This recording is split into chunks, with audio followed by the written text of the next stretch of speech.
Saint-Tropez, 7 janvier 2026. Devant le portail centenaire de l'église Notre-Dame de l'Assomption, une foule silencieuse retient son souffle. Sous le ciel azuréen, un cercueil en bois clair recouvert de fleurs jaunes fend la foule. À l'intérieur repose Brigitte Bardot. Une légende s'en va. Dans la nef, les notes fragiles du Panis Angelicus de Mireille Mathieu résonnent, suivies de l'Ave Maria chanté par Vincent Niclot. Mais tous les regards se tournent vers une silhouette inattendue, assise au premier rang, Nicolas Charrier. Le fils unique, longtemps absent, revient pour la dernière fois. Devant le cercueil, il a déposé un simple bouquet de mimosas avec ces mots « à ma main ». Pourquoi ce fils silencieux, si longtemps éloigné, choisit-il ce jour pour réapparaître?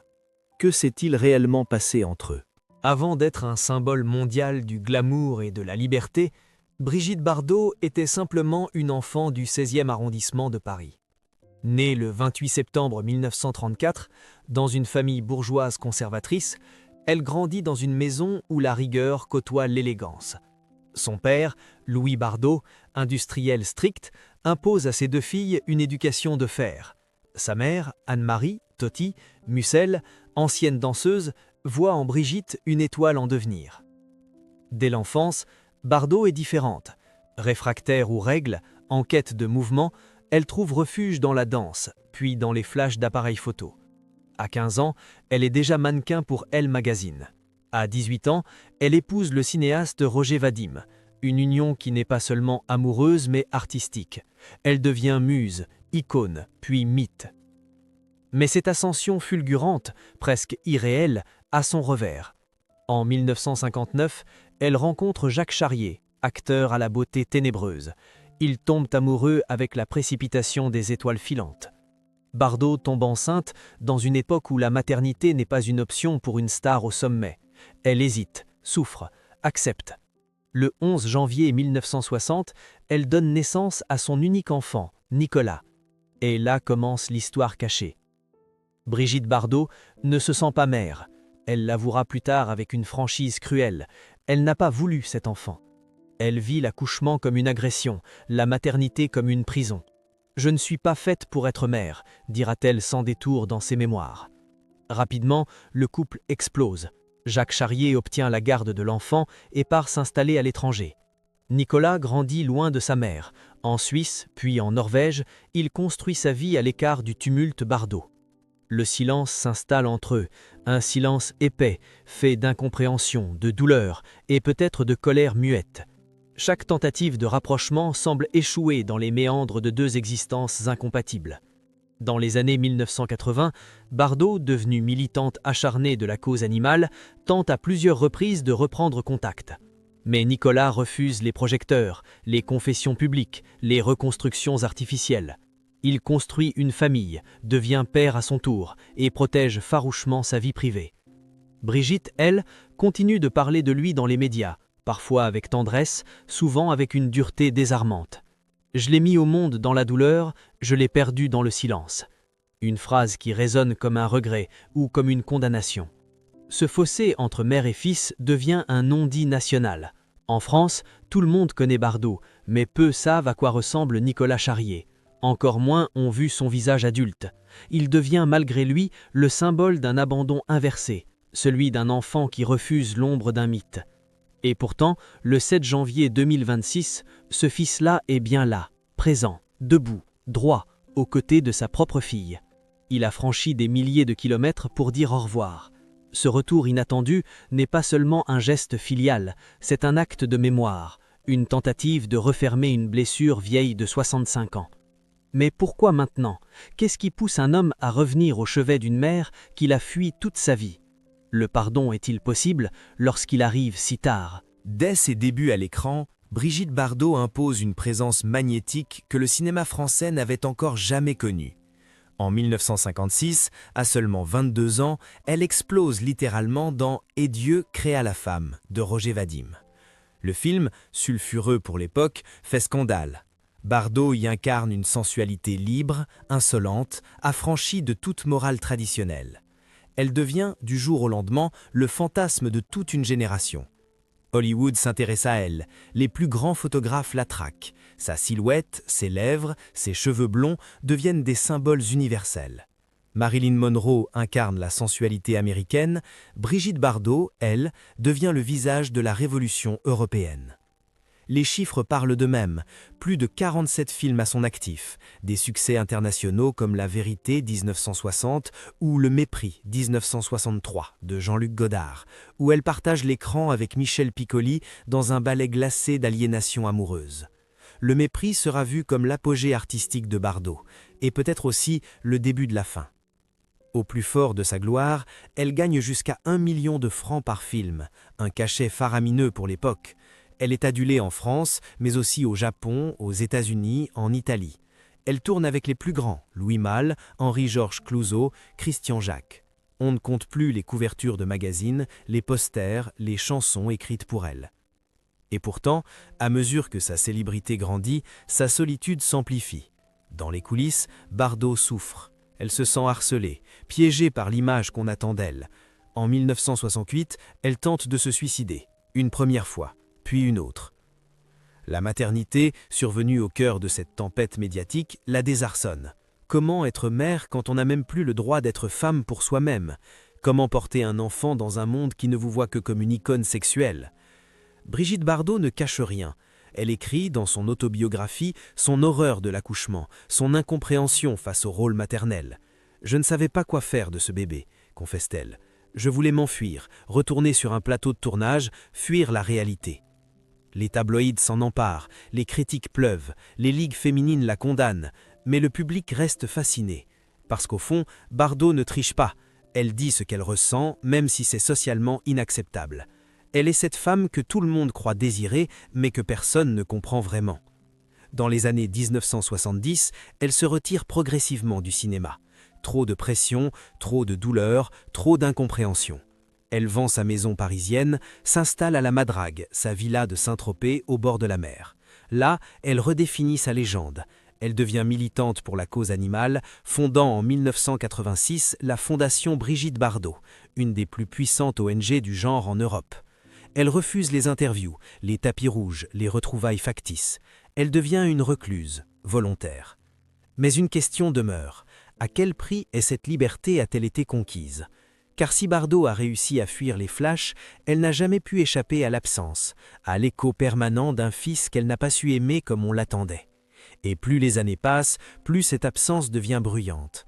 Un paradoxe cruel, celle qui fut adorée par des millions n'a jamais trouvé la paix auprès du seul être qui aurait pu vraiment la connaître. Dans les mémoires collectives, Brigitte Bardot est restée figée dans une image dorée, celle de la femme libre, rebelle, impérieuse. Pourtant, derrière cette icône, les failles se sont creusées lentement, silencieusement, comme une fissure dans du verre trop tendu. Et au cœur de cette fragilité, un nom revient sans cesse, Nicolas Charrier. Pendant des décennies, il fut l'absent le plus présent de la vie de Bardot. Ni photographié, ni cité dans les soirées mondaines, ni évoqué dans les documentaires officiels, Nicolas devient une ombre volontaire. Ce choix de l'effacement, s'il vient peut-être d'une volonté de discrétion personnelle, semble surtout traduire une rupture plus profonde, plus ancienne, plus irréparable. Dans une interview accordée au Figaro Magazine en 1996, Bardot déclare « Je n'ai pas été une mère. J'ai été une femme qui s'est perdue dans sa propre image. J'ai blessé ceux que j'aimais, y compris mon fils. » Un aveu douloureux, mais qui n'efface pas les années d'indifférence supposée. À cette époque, Nicolas vit à Oslo, loin du tumulte médiatique français. Il s'est marié, a eu 2 filles. Il enseigne, consulte, vit loin des plateaux de télévision. Un anonymat qu'il cultive presque avec acharnement. Plus étrange encore, jamais Bardot et son fils n'ont été vus ensemble publiquement à l'âge adulte. Pas un cliché, pas une apparition commune, pas même un mot doux échangé devant témoins. Ce silence crée un mystère que les médias alimentent avec férocité. En 2012, Paris Match consacre un dossier aux enfants oubliés des stars, et Nicolas Charrier y figure en tête. Les mots sont durs, abandonnés, effacés, niés. Pourtant, dans des lettres privées qu'on suppose avoir été échangées dans les années 2000, bien qu'aucune n'ait été publiée, des rumeurs font état d'une tentative de rapprochement. Brigitte aurait envoyé plusieurs courriers à son fils. Il aurait répondu, mais rien ne filtre. Leur relation, si elle a existé dans l'intimité, n'a jamais dépassé le seuil du secret. Les amis proches de Bardot, eux, parlent d'un manque permanent.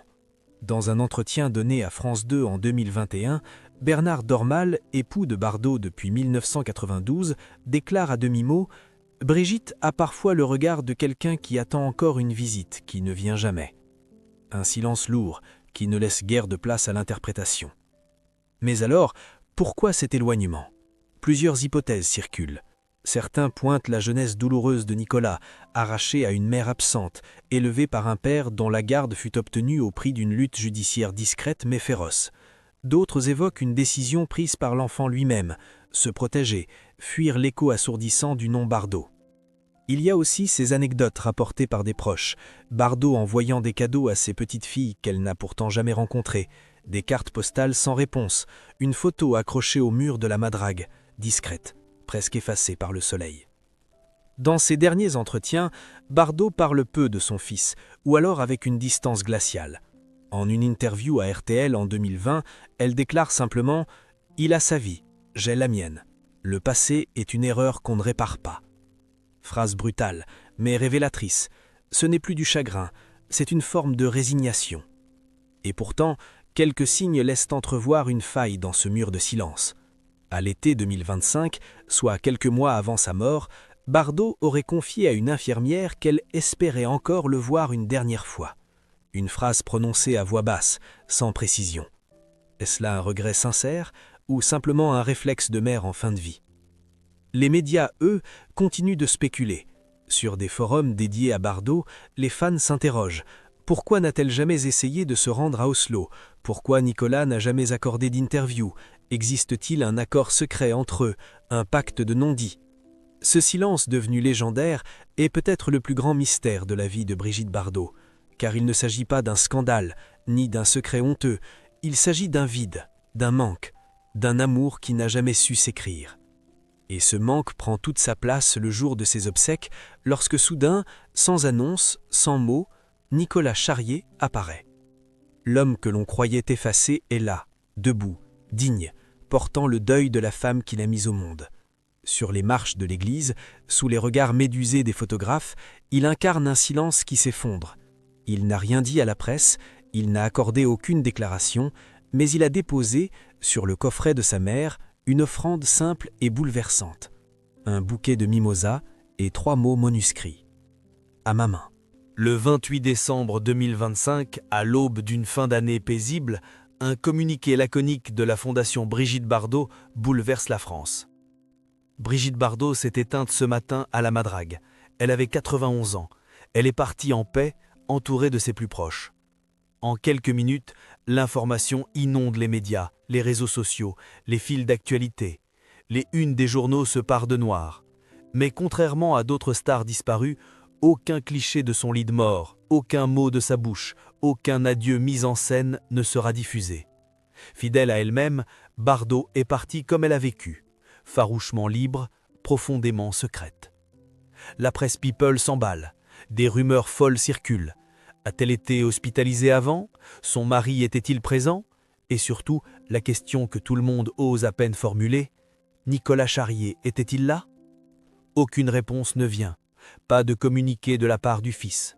Aucun mot publié sur les plateformes officielles. L'absence, encore et toujours, plane sur ce dernier chapitre. Pendant plusieurs jours, la dépouille de Brigitte Bardot repose à la Madrague, dans une pièce blanche baignée de silence. Pas de chapelle ardente publique, pas de caméra, pas d'images volées.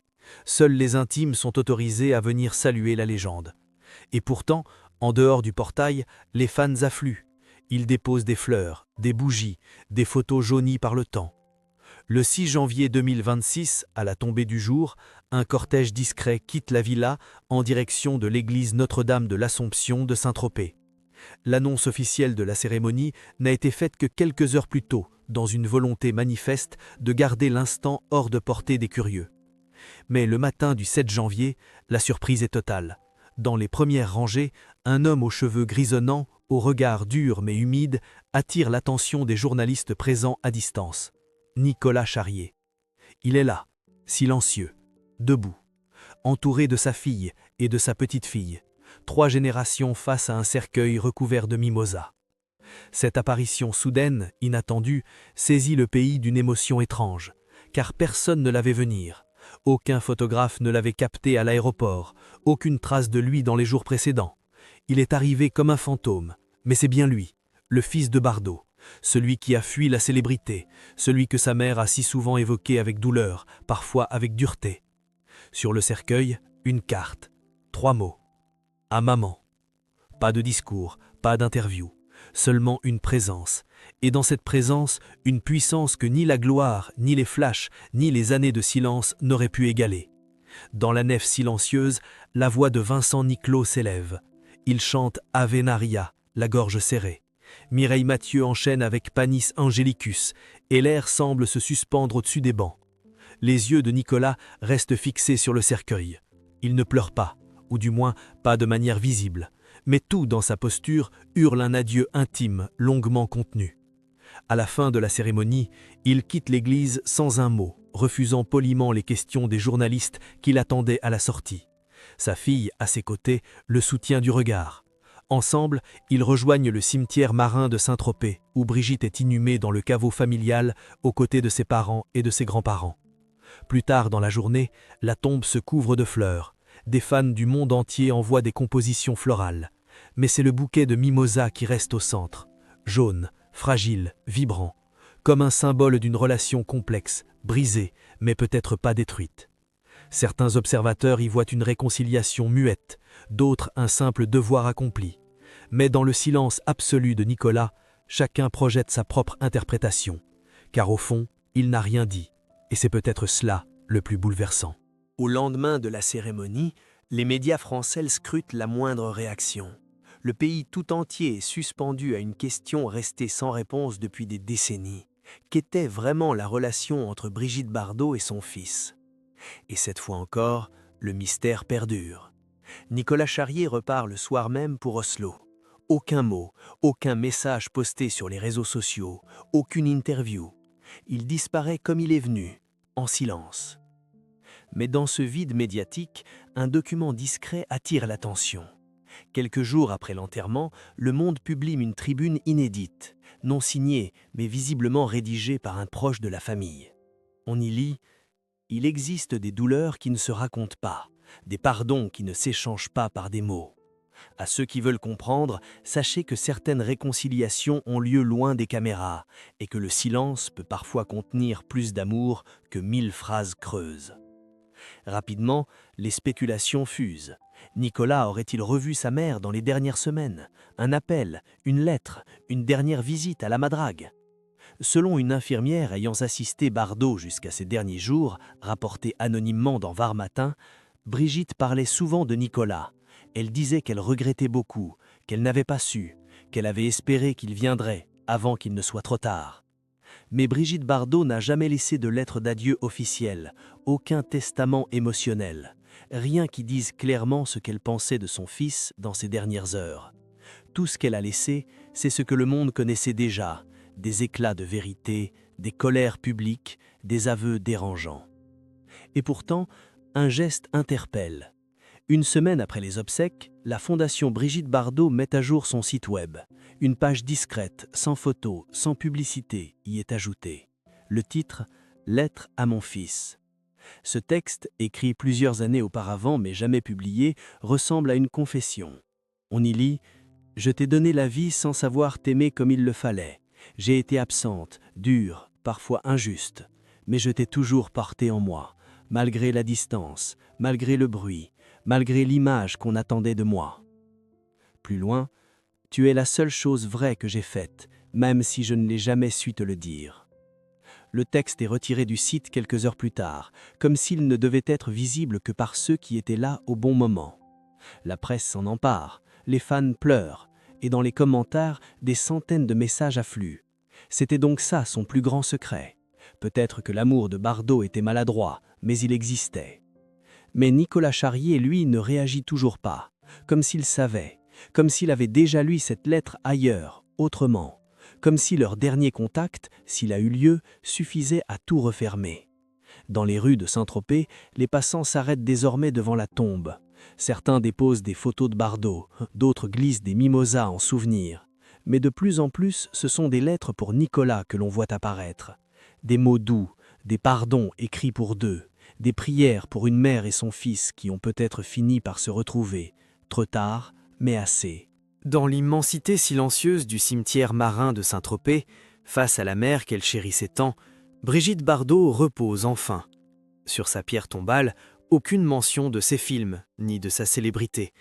Juste un prénom, une date, et parfois, selon les jours, un bouquet de mimosas posé délicatement par un inconnu.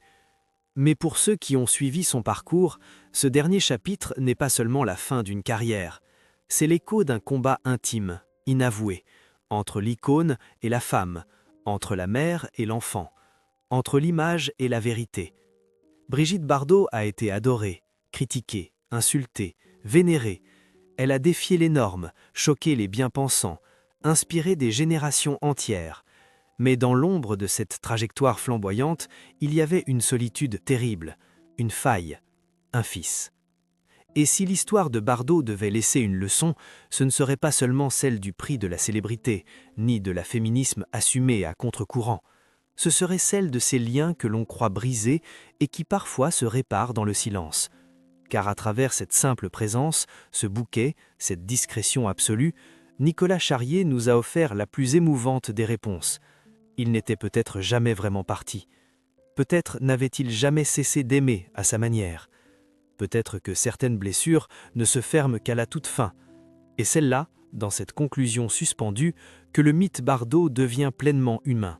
Non pas à travers ses films, ses amours ou ses scandales, mais dans ce regard final, invisible au monde, que seule la mort a permis. Les légendes ne meurent jamais, dit-on, mais ce sont les secrets qu'elles emportent qui nous hantent le plus.